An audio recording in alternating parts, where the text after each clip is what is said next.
I could do this every day. I'm not going to, but I could. As it is today, I'm going to do this. Good morning to you. Good Thursday morning. I'm Dejan Kovacevic of DK Pittsburgh Sports, and this is Daily Shot of Penguins. It comes your way bright and early every weekday. If you're into football and or baseball, I also offer daily shots of Steelers and Pirates in the same place that you found this. Red Wings 6, Penguins 3 last night in Detroit. Goals from Evgeny Malkin, Brian Rust, and his first in black and gold, Erik Karlsson, who was absolutely unbelievable in the third period. Actually, the whole team kind of was. And there was a big rally that was going on. Detroit had a 4-1 lead. The Penguins chipped away, became 4-2, became 4-3, and they're really just continuing to pour the pressure on Ville Husso and the Red Wings defense. And they just kept pushing and pushing and pushing, but the clock wasn't on their side. And with 2:53 left in this game, with the Penguins trailing by a goal, Mike Sullivan sent the fourth line out there. That's Noel Acciari, Matt Nieto, and everyone's friend, Jeff Carter. Now listen, I'm not stupid when it comes to this sport, okay? Been around it all my life, been involved in it, have loved it with all my heart for all my life. So I know that a head coach can't just take his top two lines and have them shuffle back and forth at any point, no matter how desperate you are, because you're not going to get anything out of them.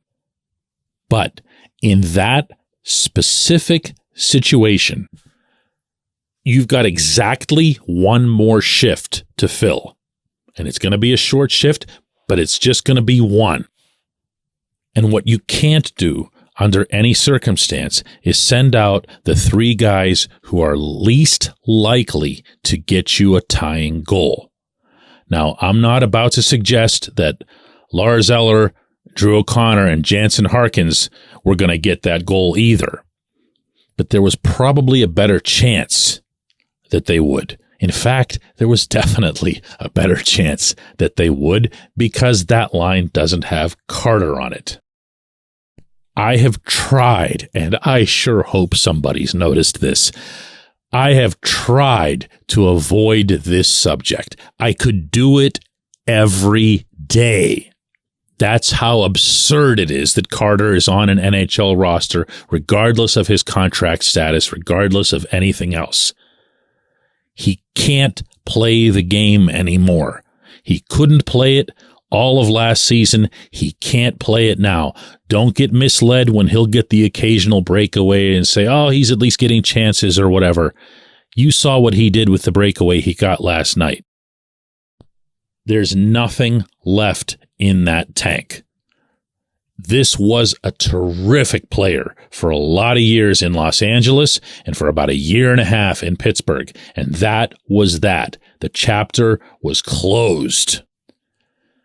And when you watch him out there now, not even playing center, by the way. So the one, answer that Sullivan gave me last year at Madison Square Garden that everybody would talk about this, how he ranked 6th in the league in faceoffs. He doesn't even take faceoffs anymore. Doesn't even do that anymore. He's just along the boards giving the puck away and not doing anything else. If you think this is just a judgment thing or grabbing the lowest hanging fruit, that's up to you. But I can also look at the natural stat trick breakdown of shot attempts from the game, of puck possession from the game, this one, and tell you that the lowest ranked player on the Pittsburgh roster, believe it or not, was not Chad Ruhwedel, although he was terrible, was not P.O. Joseph, although he was almost as terrible. It was Carter. Dead last. The bottom of the bottom. And you can say to anybody, and the Penguins can say to anybody, wait a second, do you think Carter cost us that game? No, of course not. That's not how professional team sports work. However, the question I ask back is, did you give yourselves the best chance to win that game?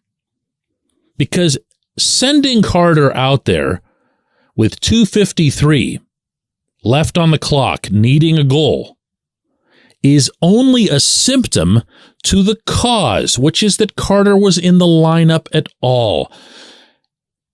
That has to be addressed.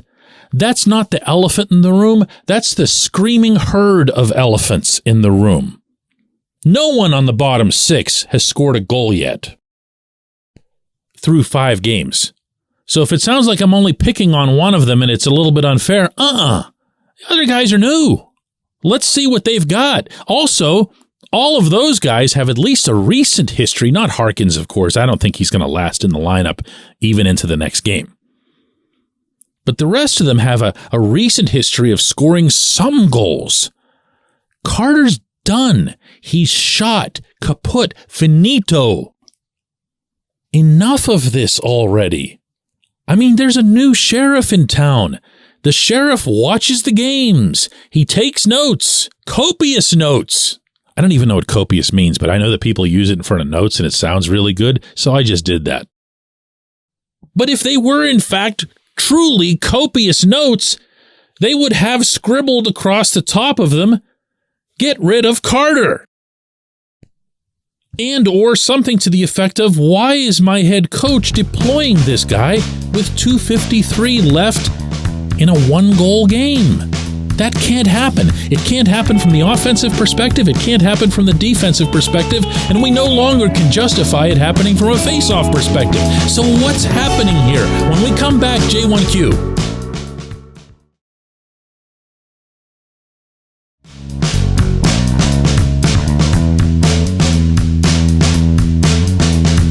And today's J1Q comes from Alan, who says, "Unless I'm not seeing it, DK, why don't the Penguins screen the other goalies ever or at all? It always seems like the Penguins goalie gets screened way more often than the opponents ever do.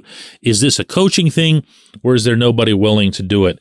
Let's start with, since you're apparently referencing something from last night's game, and since you submitted this after the game, the Detroit goal by Ben Sharratt that was scored 5:21 into the second period. It looked like it might have been goaltender interference, and then it didn't look like that. Bottom line is, Chad Ruhwedel couldn't handle his guy, and Chad Ruhwedel got pushed backward. And when that happens, unless the video replay sees direct contact between, in this case, the Detroit player and the Pittsburgh defenseman, they're going to favor the Detroit player because the contact was lost. In other words, Ruhwedel had every opportunity to either stand his ground or gain ground, and instead he lost it. He lost ice, actually, is the term that they use. He lost ice on the play. So what you're principally referring to here is a Ruhwedel problem. He's not a big guy. He's never been a big guy. That didn't just suddenly pop up. He's not all that stout on the boards because he's not a big guy and not necessarily a great skater either.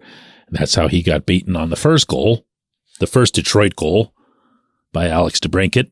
Just squirted right past him.